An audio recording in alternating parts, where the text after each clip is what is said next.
नमस्कार दोस्तों, मैं गौरव कुमार मैकेनिकल चैनल पे स्वागत करता हूँ। आज जो हमने टॉपिक सिलेक्ट किया है खास करके यूनिवर्सिटी और कॉलेज स्टूडेंट्स के लिए बहुत ही इम्पोर्टेंट है। तो जब स्टूडेंट कॉलेज में एडमिशन लेता है तो first year, second year, third year और फोर्थ ईयर, यानी कि मैं बीटेक के स्टूडेंट की बात कर रहा हूँ, तो उसको प्लानिंग कैसे करना होता है, उसको स्ट्रेटजी कैसे बनाना चाहिए अपने स्टडी के लिए, तो उसके ऊपर मैं आज बात करूंगा। तो जब स्टूडेंट फर्स्ट ईयर में आता है तो उसे दो सब्जेक्ट पे विशेष ध्यान देना चाहिए। पहला मैथमेटिक्स।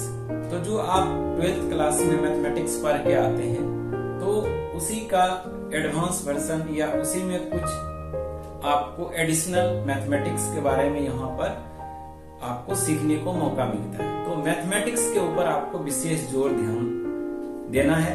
दूसरा सब्जेक्ट आता है इंग्लिश ग्रामर। मैं यहाँ पर इंग्लिश कम्युनिकेशन या इंग्लिश स्पोकन की बात नहीं कर रहा हूँ फर्स्ट ईयर में। तो ऑब्वियसली आपको इंग्लिश ग्रामर के ऊपर काम करना चाहिए, उसके ऊपर विशेष जोर ध्यान देना चाहिए। खास करके जो स्टूडेंट हिंदी मीडियम वाले हैं तो उसका दिक्कत क्या होता है, मैं कॉलेज में देखता हूँ कि उसे ग्रामेटिकली मिस्टेक्स बहुत होते हैं। वह ये समझ ही नहीं पाता है कि जो बुक्स में लिखा हुआ है उसका एक्चुअल मीनिंग क्या है। तो आपको सबसे पहले मैं ये बताना चाहूंगा कि इंग्लिश ग्रामर को आपको विशेष ध्यान में रखना है, खास करके जो हिंदी मीडियम वाले स्टूडेंट हैं। और जैसे ही आप सेकेंड ईयर में आते हैं तो सेकेंड ईयर में आने के बाद आपको मैथमेटिक्स कंटिन्यू रखना है, क्योंकि आपको फर्स्ट ईयर में भी मैथमेटिक्स पढ़ने होते हैं और आपको सेकेंड ईयर में भी मैथमेटिक्स पढ़ने होते हैं। फिर आपको क्या करना है, दूसरा इंग्लिश ग्रामर वाला पार्ट आपने एक साल पढ़ाई कर लिया है तो मेरा ऐसा मानना है कि आपका इंग्लिश ग्रामर बहुत हद तक आप उसके ऊपर कंट्रोल कर लिए होंगे।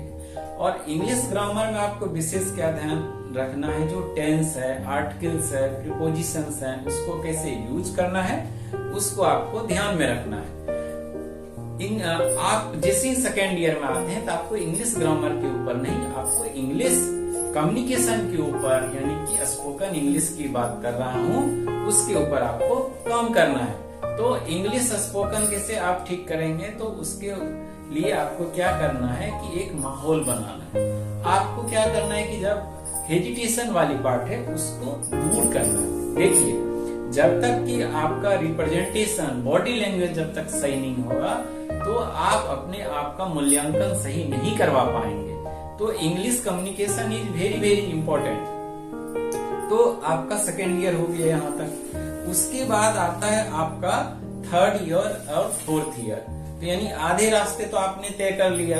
तो उसके बाद आपको क्या करना है, तो देखिए, जैसे ही स्टूडेंट थर्ड ईयर में आता है तो उसके पास चॉइस ये रहता है कि आपको गवर्नमेंट सेक्टर में जाना है या आपको प्राइवेट सेक्टर में जाना है या आपको किसी कंपटीशन एग्जाम्स की तैयारी करनी है। तो देखिए, हर चीज का रास्ता अलग अलग है। हर जैसे कि कोई आप रेसिपी तैयार करते हैं तो उस रेसिपी का मेथड्स अलग हैं, और उसी प्रकार से यहाँ पर डायरेक्शन भी बहुत इम्पोर्टेंट रखते हैं कि आप डायरेक्शन इज मोस्ट इम्पोर्टेंट। तो आपको क्या करना है कि जैसे ही आप आए तो आपको टेक्निकली क्या करना है, जो भी आपका सब्जेक्ट है, कोर सब्जेक्ट है, जैसे आप सेकेंड ईयर में आएंगे तो आपका थर्मोडायनामिक्स हुआ, स्ट्रेंथ ऑफ मटेरियल्स हुआ, मटेरियल टेक्नोलॉजी हुआ। तो देखिए, आप कहीं जाएंगे, इंडस्ट्री में जाएंगे तो मटेरियल्स क्या होता है तो आपसे पूछा जाएगा कितने टाइप्स के स्टील्स होते हैं, कास्ट आयरन्स होते हैं, उसमें ग्रेड कौन सा होता है। तो आपको करना क्या है, मैं ये बता रहा हूँ, फंडामेंटली रूप से उस चीज को जानना है। सिंगल लाइन में उसका मतलब समझ लीजिए। खास करके यदि कोई सब्जेक्ट है, थर्मोडायनामिक्स है, तो थर्मोडायनामिक्स का मतलब क्या है, ये सब्जेक्ट आपको क्या सिखाना चाह रहा है बीटेक लेवल में। और जैसे कि जनरली आपका एक सब्जेक्ट को 5 यूनिट में डिवाइड होता है, तो 5 यूनिट में यदि एक टॉपिक को यदि आप एक यूनिट को टॉपिक्स में डिवाइड करोगे तो आपको हार्डली 5 से 6 टॉपिक्स में आपको एक यूनिट कवर हो जाएगा। तो उस टॉपिक के ऊपर आपको ध्यान देना है कि ये टॉपिक आपको क्या सिखाना चाह रहा है, तो उसका आपको मीनिंग निकालना है। तो फंडामेंटली रूप से क्या करना है आपको कि कॉन्सेप्चुअली उसको समझते जाना है, उसके ऊपर कोई रिसर्च नहीं करना है बीटेक में। तो ये चीज हो गया। जैसे ही आप 3rd ईयर में आए तो 3rd ईयर में और 4th ईयर में आपको क्या करना है कि मैं यहाँ पर बात कर रहा हूँ जो कॉम्पिटिशन्स की तैयारी करेंगे, लाइक द गेट, IES, उसकी मैं बात कर रहा हूँ। तो जैसे कोई स्टूडेंट गेट एग्जाम्स की तैयारी करेगा तो वहां पर देखिए न्यूमेरिकल वाला पार्ट्स बहुत आता है, तो न्यूमेरिकल वाले पार्ट्स के ऊपर जोर देना है।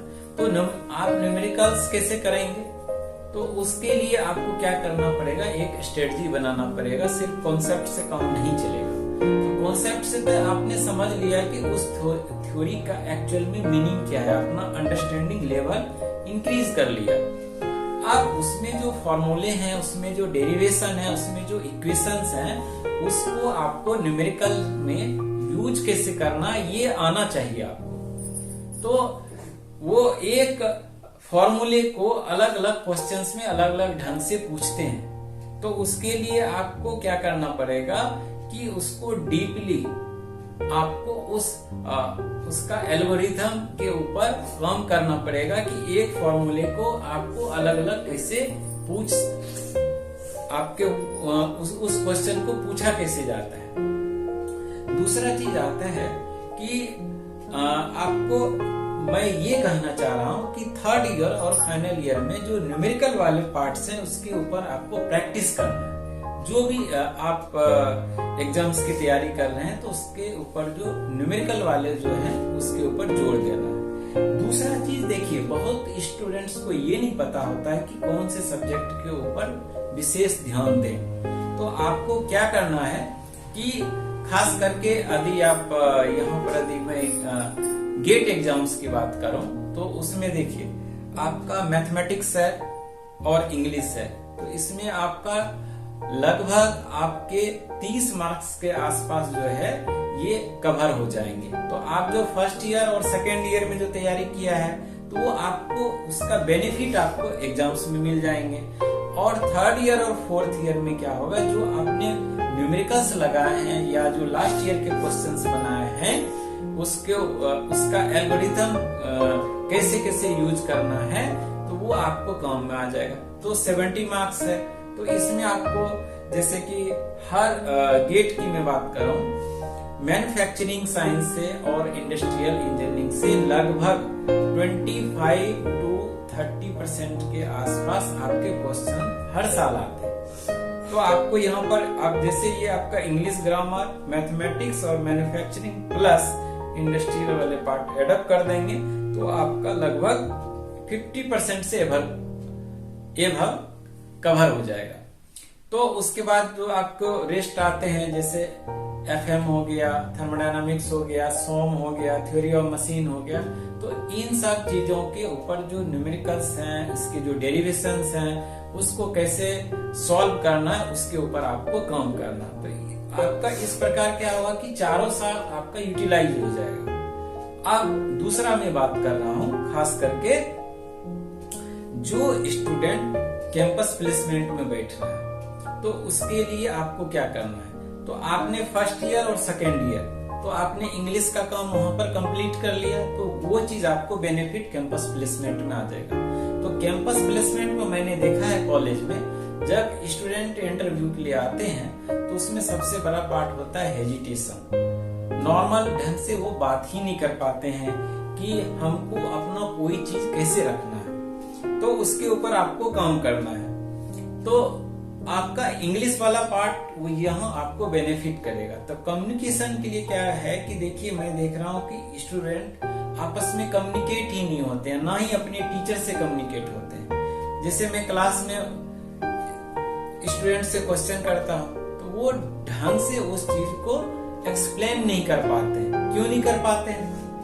सबसे पहला चीज ये होता है कि वह थ्योरी को एक्चुअल वे में जो कहना चाह रहा है उसको समझ नहीं पाता है, तो वहां पर ग्रामेटिकली मिस्टेक होता है। यह मेरा देखिए लगभग 9 इयर्स का टीचिंग एक्सपीरियंस में मैं आपको बता रहा हूँ। तो सबसे पहले आपको वहां पर हिंदी मीडियम वालों को दिक्कत होती है। दूसरा चीज क्या है कि या तो वह क्लास में जो टीचर पढ़ा रहा है तो उस चीज को ध्यान से नहीं सुन रहा है, और यदि ध्यान से सुना होता है तो उसमें क्या आएगा कि उसको इंटरेस्ट आएगा कि इसका मतलब क्या है। तो सबसे पहले है कि आपके अंदर जिज्ञासा होनी चाहिए कि हमको ये चीज सीखना है। तो लर्निंग ही नहीं है, आपको रटने के प्रोसेस में होते हैं कि हमको एग्जाम पास करना है। तो एटीट्यूड इज मोस्ट इम्पोर्टेंट। देखिए, आपका एटीट्यूड ही है कि आपको डिफरेंशिएट करता है एक दूसरे से, आपको आगे ले जाता है। तो यहाँ पे आपको जो कैंपस प्लेसमेंट में आ रहे हैं तो इंग्लिश कम्युनिकेशन जो है आपका वहां पे इम्पोर्टेंस रखता है। यदि कोई आप हिंदी में भी बात कर रहे हैं तो हिंदी में भी आपको आराम से नॉर्मल में बात रखते आना चाहिए। अब जैसे कोई आपसे पूछ दिया फेवरेट सब्जेक्ट क्या है, तो फेवरेट सब्जेक्ट आपको एक या दो वहां पर बोलेंगे। तो आप सपोज दैट आपसे पूछ दिया फर्स्ट लॉ ऑफ थर्मोडायनामिक्स क्या होता है, एंट्रोपी क्या होता है, एंथैल्पी क्या होता है, तो आपको नॉर्मल ढंग से जवाब देना, उसमें कोई रिसर्च नहीं करना। आपको नॉर्मल ढंग से उसका एक्चुअल मीनिंग क्या है उसके बारे में आपको बता देना है। अब जैसे कि मैंने आपको कहा कि फर्स्ट लॉ क्या है, तो first law just tells about the energy transformation, कि वहां पर आप एनर्जी को कंजर्व नहीं कर सकते, आप एनर्जी को ट्रांसफॉर्म कर सकते हैं one form to another form. ठीक है, तो वहां पर आपका फर्स्ट चीज आता है कि इंटरनल एनर्जी के बारे में बात करते हैं। तो ये चीजें हैं। दूसरा, यदि कोई आपसे पूछ दिया एंट्रोपी क्या है, तो एंट्रोपी का सीधा सा मतलब है रेंडमनेस ऑफ मॉलिक्यूल्स। यदि आप हीट ट्रांसफर बढ़ाते हैं किसी चीज का, सिस्टम का, तो उस सिस्टम का जो है आपका एंट्रोपी इंक्रीज होगा, है ना। अब एंथैल्पी है तो एंथैल्पी भी आपके हीट के टर्म में है। तो total heat inside the body generally हम एंथैल्पी के टर्म में उसको हम समझते हैं। तो देखिए, तो आपको एक्चुअल एक सिंगल लाइन में उसका मीनिंग बताते आना है। उसके बाद क्या है कि आपका जो कॉन्फिडेंस लेवल है, तो कॉन्फिडेंस लेवल देखिए एक दिन में नहीं आता है, चाहे मैं रहूं चाहे कोई रहे। ठीक है, तो कॉन्फिडेंस लेवल आपको बिल्डअप करने पड़ेंगे डेली बेसिस पे। तो आपको मैंने यहाँ पर ये बताया कि फर्स्ट ईयर और सेकेंड ईयर में आपका इंग्लिश प्लस मैथमेटिक्स हो जाएगा। थर्ड ईयर फोर्थ ईयर में आपका न्यूमेरिकल्स के ऊपर विशेष ध्यान देना है। और दूसरी चीजें है कि उसके ऊपर आपको कितने ढंग से प्रैक्टिस कर सकते हैं क्वेश्चंस को वो। और यदि आप कैंपस प्लेसमेंट के लिए जा रहे हैं तो कैंपस प्लेसमेंट के लिए आप अपने दोस्तों के बीच एक ऐसा ग्रुप बनाइए ताकि आप एक दूसरे से कम्युनिकेशन वहां पर बना सके। और यदि उस कम्युनिकेशन में यदि कोई दिक्कत आ रहा है तो एक दूसरे को फीडबैक के थ्रू उस चीज को सुधार सके।